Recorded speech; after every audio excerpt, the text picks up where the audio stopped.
We now understand some general information about dienes. We know how to identify isolated versus conjugated dienes. We know about their bonding and structure using a little bit of molecular orbital theory to understand the structure. And remember, in terms of relative stabilities, conjugated dienes are the most stable.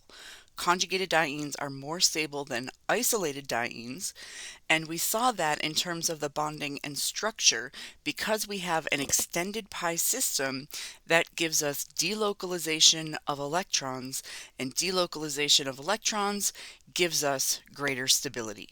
So with that background information in hand, next up we're going to take a look at the preparation of dienes. Last semester, we saw that we could make alkenes starting from an alkyl halide.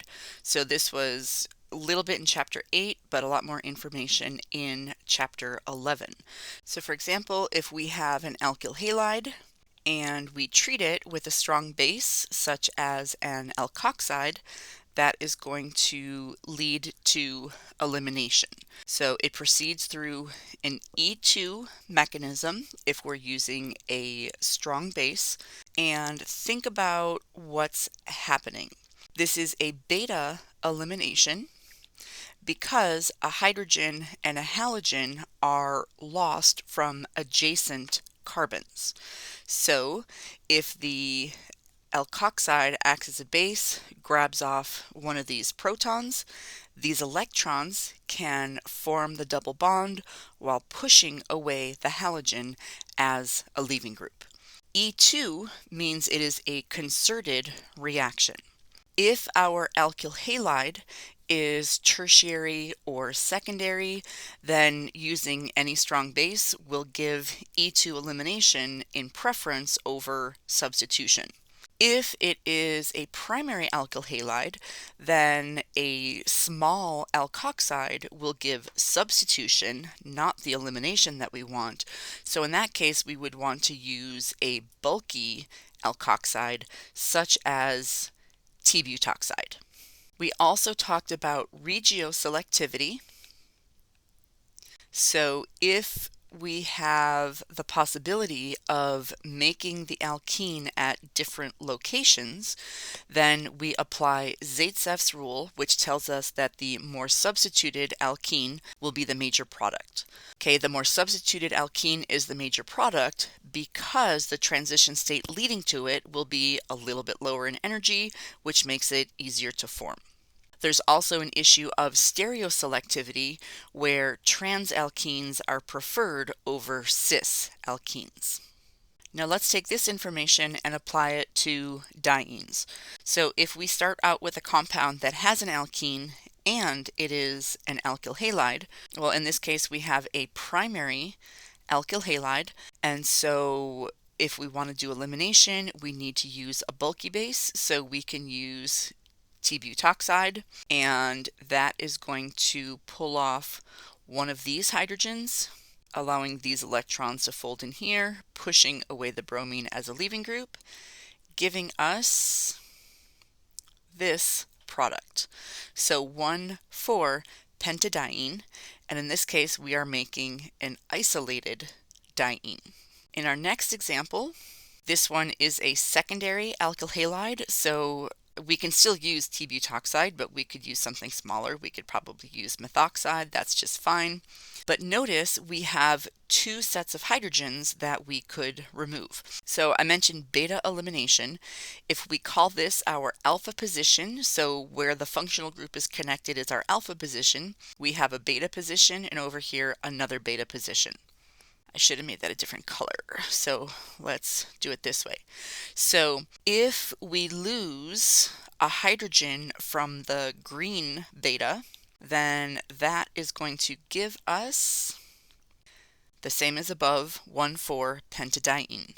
But if we lose a hydrogen from the blue beta position, then we can make this. And this one is a conjugated diene. Notice this alkene is trans. We can also make a little bit of cis. Now, comparing the isolated versus the conjugated diene, the conjugated diene will be the major product, okay, because a conjugated diene is more stable than an isolated diene, so the transition state leading to this product is more stable than the one leading to this product. Okay, so here we will get our conjugated diene. Now in our third example, this one is another secondary alkyl halide. This one is also allylic, but if we treat this with methoxide, for example, one of these hydrogens will be abstracted. These electrons go in here to form the double bond, pushing out bromine as a leaving group, and we are going to make this, again, the conjugated diene. You might be wondering about the possibility of this happening. If the base tried to grab off this proton, pushing these electrons here, pushing away the leaving group, then we would be forming a cumulated diene, and that's actually not as easy to do. Okay, specialized methods are required, so we are not going to make any of this. Instead, we just make this product. So we can just take the reactions that we learned last semester, E2, elimination of an alkyl halide, and we can apply it toward the preparation of dienes, either isolated or conjugated. Another reaction we saw last semester was the elimination of an alcohol, or dehydration.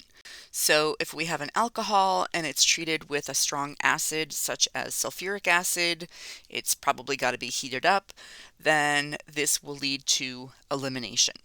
For the case of an alcohol, the mechanism depends on the structure of the alcohol, unlike what we saw for alkyl halides.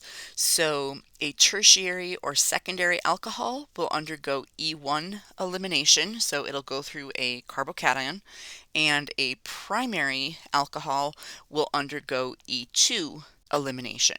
Once again, we can apply the same approach toward the preparation of dienes. If we have a compound that already has an alkene and it's also an alcohol, if we heat this up with sulfuric acid or phosphoric acid, this will undergo elimination. So we're going to lose a hydrogen from one carbon and the OH from the adjacent carbon, giving us 1,4-pentadiene.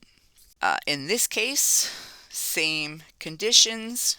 We are going to make mostly the conjugated diene, probably trace amounts of conjugated and cis, and even smaller amounts of the isolated diene. And finally, in this case, same conditions, we are going to make primarily the conjugated diene and a smaller amount of the conjugated and cis diene.